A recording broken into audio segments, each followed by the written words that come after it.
Good morning, everybody. It's Claire Jones here from Your One Life Your One Life Healthy Weight Solutions, and I'm here with you.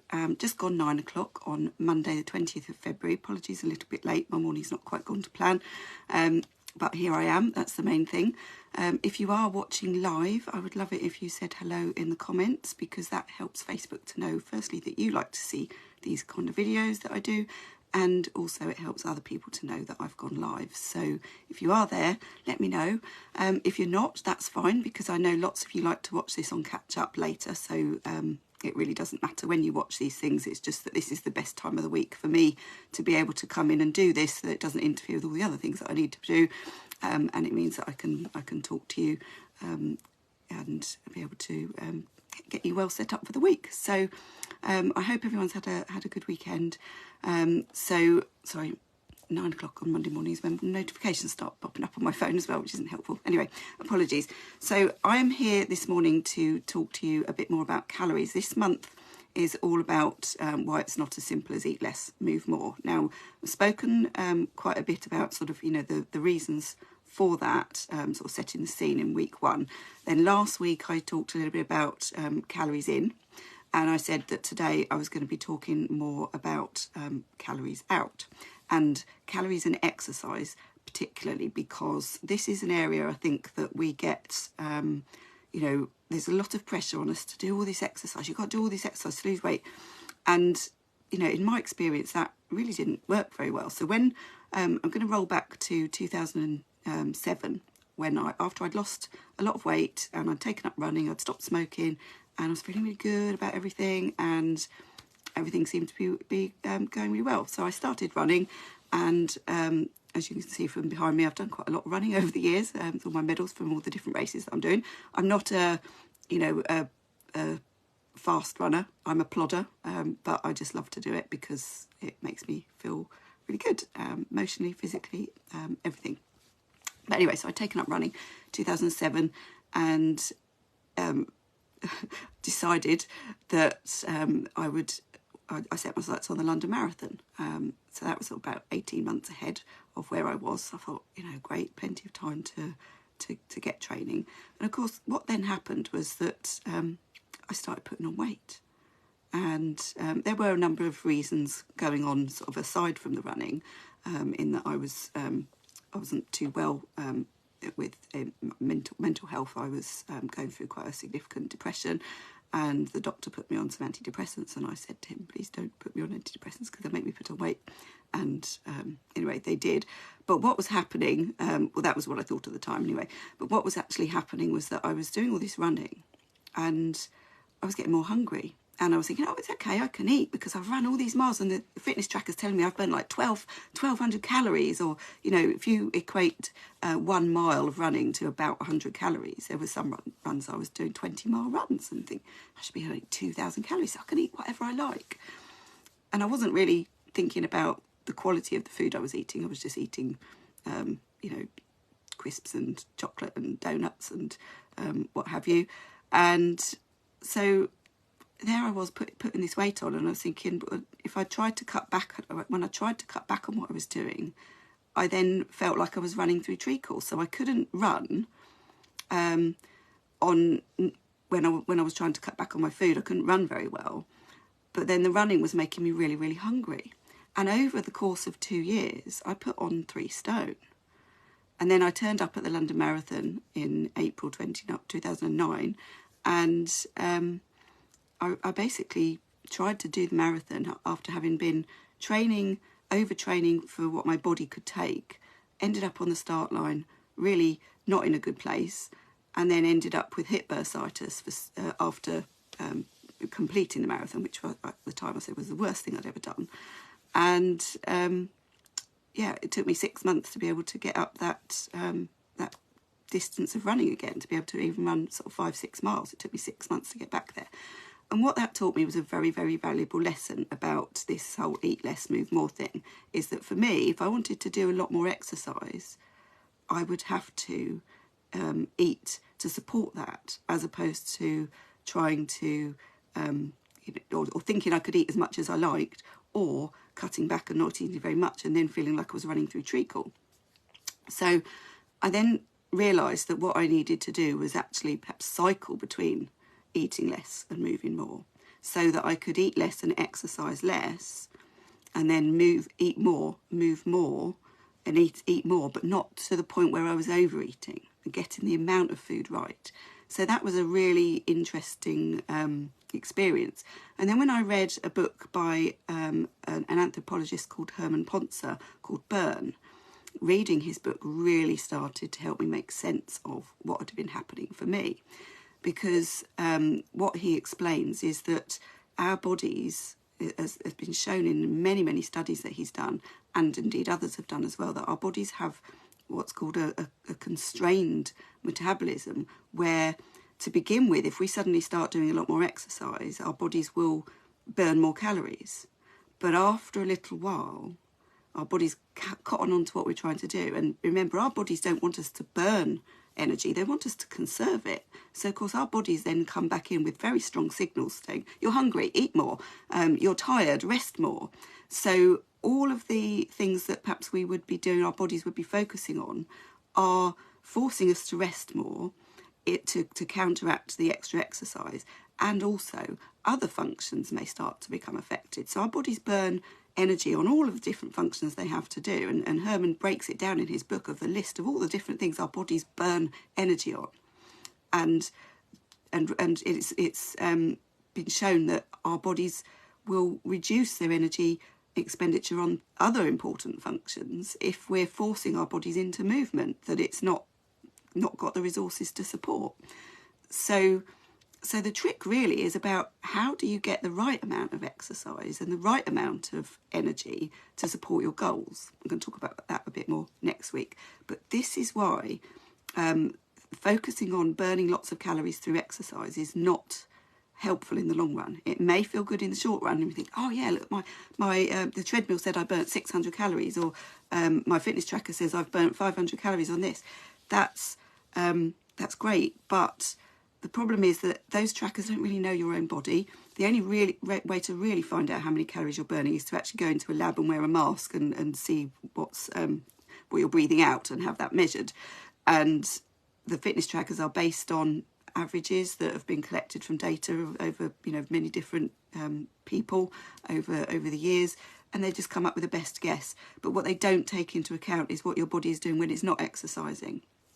And it's been shown, I've got some statistics here from someone that I follow who made this really good post. I'll pop it in the comments, and she says that out of your total daily calorie expenditure, the calories used during exercise is the smallest portion. 70% of your calories are coming from your resting metabolic rate, which is the rate at which your body burns energy when you're not doing anything.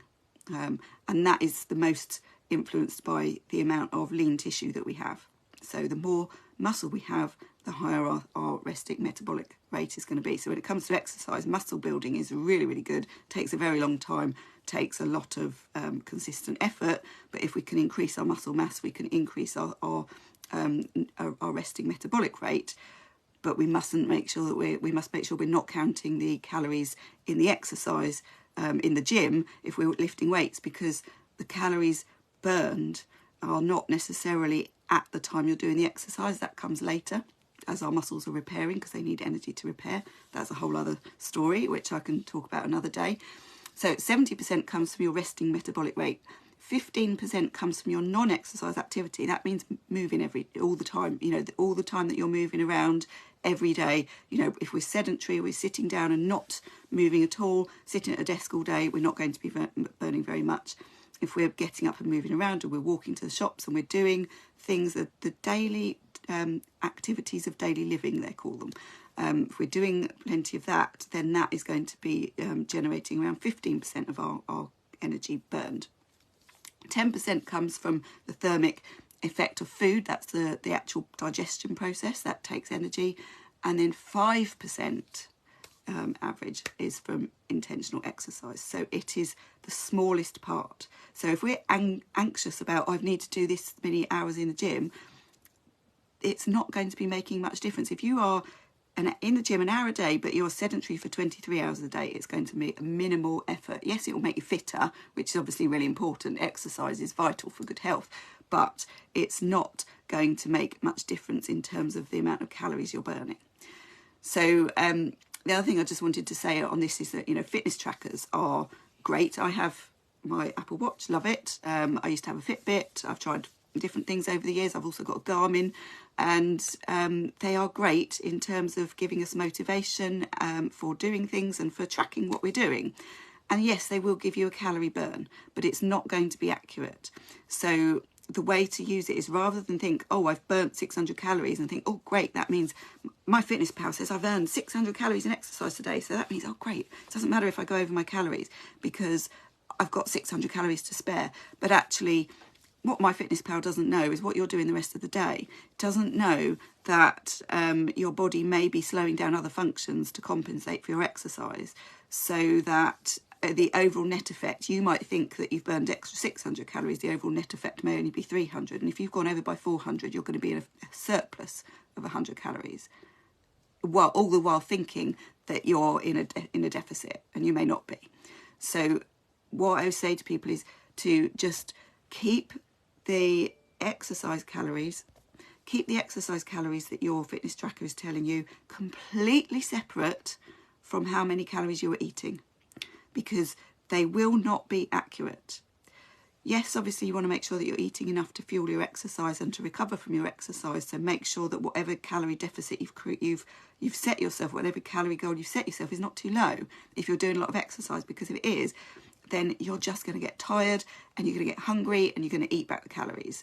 And that is why, if you write the thing down and you say, right, okay, this is what I'm going to do, it makes perfect sense.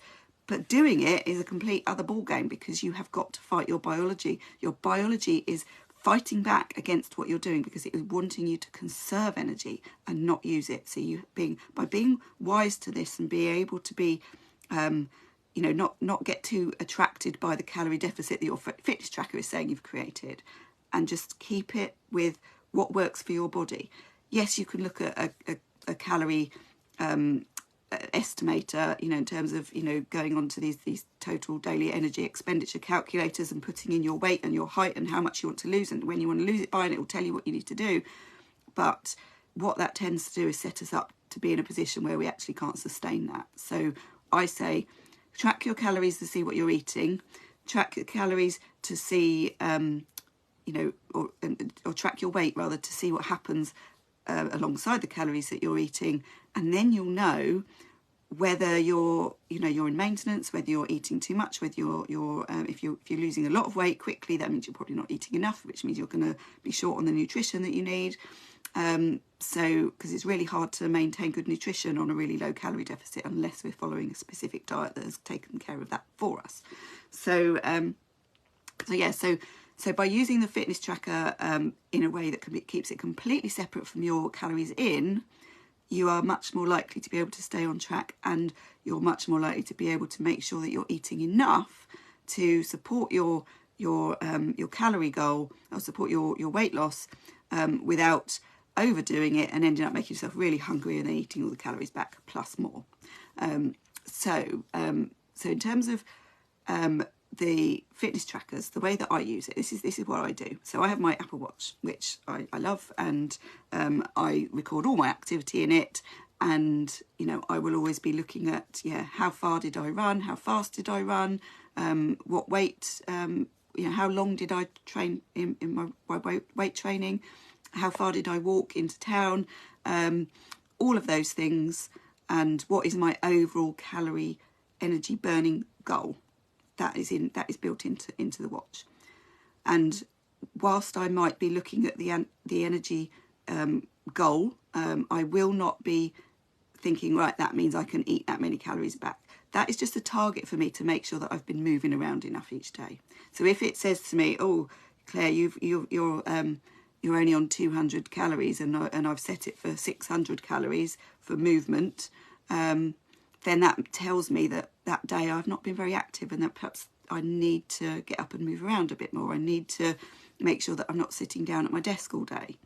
I'm not treating it as a license to eat those calories back. I'm not treating it as a measure of how much a deficit I've got.